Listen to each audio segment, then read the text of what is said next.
তওবার 2 রাকাত নামাজ পড়িও, আর আল্লাহকে সামনে হাজির মনে করিয়ে বলিও, মালিক গভীর রাতে কেউ নাই, তুমি আমার মালিক, আমি তোমার সামনে হাজির, আমি তওবার নিয়তে হাত তুলেছি।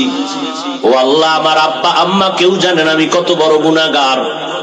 ও আল্লাহ, আমার ভাই বোন আপনজন কেউ জানেন আমি কত বড় গুনাহগার। আজ আমি তোমার কাছে ফ্রেশ হতে চাই, পবিত্র হতে চাই, আর গুনাহ করব না।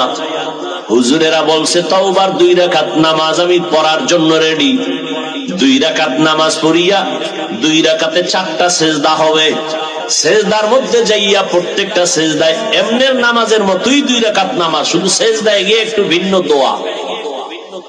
সেজদায় গিয়া প্রত্যেকটা সেজদায় তাসবিহ পড়ার পরে সুবহান রাব্বিয়াল আ'লা 3 বার পড়েন, আর 5 বার পড়েন, 7 বার পড়েন। এগুলোর পরে প্রত্যেকটা সেজদায় 3 বার হৃদয়টারে নরম করিয়া সেজদার হালাতে অন্তরেরে বুঝাইবেন, আমি জমিনে সেজদা করি নাই, আমি রহমানের কদমের উপরে সেজদা করেছি।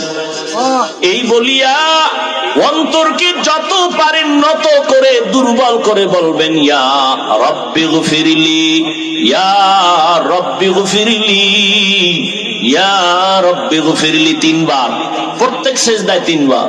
অর্থ কি? হে আমার রব, আমারে মাফ করে দাও।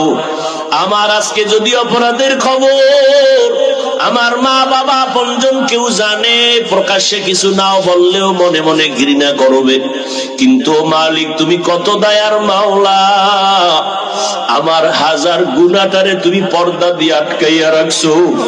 আমার খানাও বন্ধ করো নাই, ঘুম বন্ধ করো নাই, সম্মানের চেয়ার থেকে আমারে ধাক্কা দিয়া ফালাইয়া দাও নাই। অন্য নবীর উম্মতেরা গুনাহ করলে ঘুমের মধ্যে চেহারাটা পাল্টাইয়া যাইতো, আমার গুনার কারণে আল্লাহ তুমি বেজার হইয়া চেহারা পাল্টাইয়া দাও নাই। আজ আমি তওবার নিয়তে হাত তুললাম, নামাজের মধ্যে হাজির হয়ে গেলাম। ও আল্লাহ, তুমি আমার জীবনের সব গুনাহ মাফ করে দাও।